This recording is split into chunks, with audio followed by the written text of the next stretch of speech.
The grand experiment. Can Google move its first-party phone platform from developers to more of a consumer focus? The Pixel XL has become a fairly polarizing device in our comments. There's a lot of the Google DNA we still enjoy, but it's packaged up in a softer aesthetic and arrives with a more premium price tag. For you specs junkies, you can pause the video here to get a quick rundown on the hardware this Pixel is packing. With that out of the way, Google's design here gets a lot right. Look at some of the things folks are apt to complain about on other phones. Pixel features a subtle wedge shape, thicker at the top than at the bottom, which helps provide enough room to sink the camera housing flush with the rear plate while keeping a thinner feel in the hand. Using it for a couple weeks, I never could shake the vibe from our first impressions. I still don't like this glass panel on the back.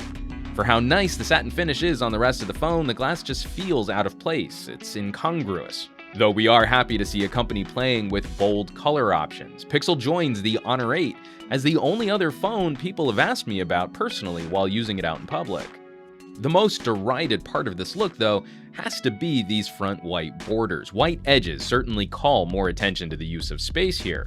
The phone still features a respectable screen-to-bezel ratio, but with no hardware on the front, we can totally appreciate why some feel this is wasted space. Now, speaking of that screen, this is a very good AMOLED display, but overall it feels a bit basic. There doesn't seem to be the high brightness or high contrast burst mode found on some competitors. And what we can measure for brightness, Pixel fell behind the Galaxy S7 and just edged out the iPhone 7 Plus, but ultimately it's up in the tier of easy-to-read screens when out in daylight. As this is a consumer-focused phone, accuracy seems to have taken a back seat to popping the color for a more dramatic look. There aren't any color profile adjustments to be found in the normal settings, but the developer settings includes an sRGB mode, which adjusts color temperature and saturation for a more accurate display. It doesn't reach the accuracy of the Galaxy S7 or iPhone 7, but it helps take the edge off the aggressive saturation. Now, the big draw for prospective Pixel purchasers is of course this software, Android 7.1 with Google's customizations running on top. We've covered the Nougat basics in numerous other videos, and we're still really enjoying the multitasking and notification shade improvements. Google adds a new gesture for pulling up the app drawer, which is pretty keen, but the biggest update is the new Google Assistant. I'm not one to often rely on voice search, but Google's Assistant is another important step towards more organic and conversational voice search. We're hoping this forms the backbone of Google's future connected device strategy like Android Auto and Google Home. The software discussion wouldn't mean much though if it weren't for this insane UI performance. We've never used an Android which felt this consistently snappy and responsive. Pixel benchmarks well enough, but there's obviously been a focus on optimization. Reading through complaints regarding RAM management from more aggressive use, our more anecdotal testing has shown consistent performance for daily tasks, social media, and light to moderate gaming. Playing 4 games at a time will cause apps to be ejected from memory, but that just isn't something we're apt to do very often. And we're happy to see some terrific radios on board. Wi-Fi performance was neck and neck with the Galaxy S7, just edging out the LG V20 for a strong connection with my lame Wi-Fi router. We should also take a moment here to talk about carriers. Sure, TV commercials will tell you that the Pixel is only on Verizon, but we picked up this phone with Project Fi in mind, especially for some recent international traveling. Juggling between T-Mobile and Sprint's networks, I was happy to find stronger signal in my neighborhood than on Verizon, and with the exception of one dropout in Munich, the Pixel XL proved to be a better travel companion than the 5X I was using for IFA earlier this year. Now, moving to the camera, we have the most complete examination of Pixel photo and video performance in our separate real camera review linked below this video. But to recap, Google delivers one of the best HDR modes we've ever seen. We're treated to stellar slow-motion video and genuinely excellent stabilization in most shooting scenarios. Unfortunately, our unit was subject to some terrible lens flaring, sometimes visible during daylight conditions.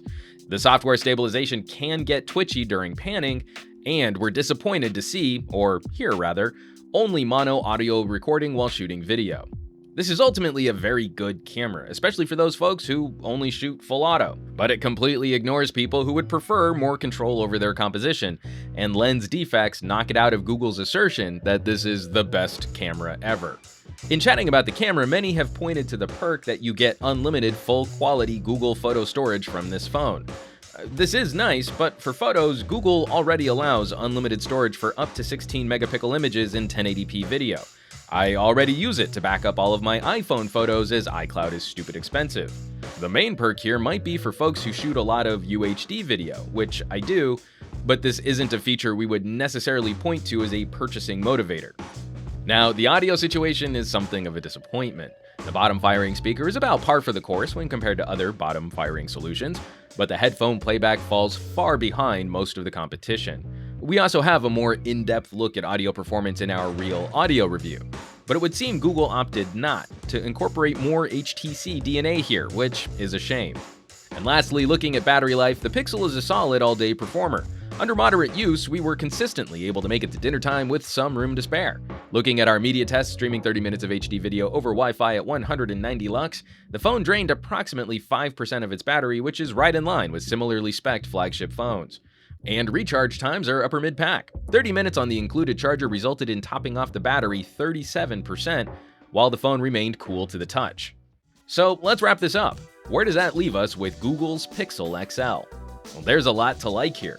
Google is making a second attempt at a first impression, and for folks most concerned about software performance, we think they'll be very pleased with what they get. Does that punchier performance warrant the newly premiumed price, however? Now, that's a tougher question to answer. Where similarly expensive phones are arriving with better lifestyle features like enhanced durability, better audio, or larger batteries with faster charging, other competitors this year can often match or best many of the Pixel's benefits for a lot less cash. We're very excited by the idea of a platform where Google controls the hardware and the software. We certainly see the benefits of proper optimization. But at this price, we were hoping to see more risks. Anything which might help Google differentiate from the competition, or justify a premium label as the Nexus is now properly retired. Whether the performance and promise of timely updates are worth it is a question only you and your wallet can answer. As always, thanks so much for watching. Be sure to subscribe to this channel for our full Pixel coverage, including comparisons and Jaime's review of the smaller Pixel, and help us out with some sharing on your favorite social networks. For Pocketnow, I'm Juan Carlos Bagnell, some gadget guy on Twitter and Instagram, and I will catch you all on the next review.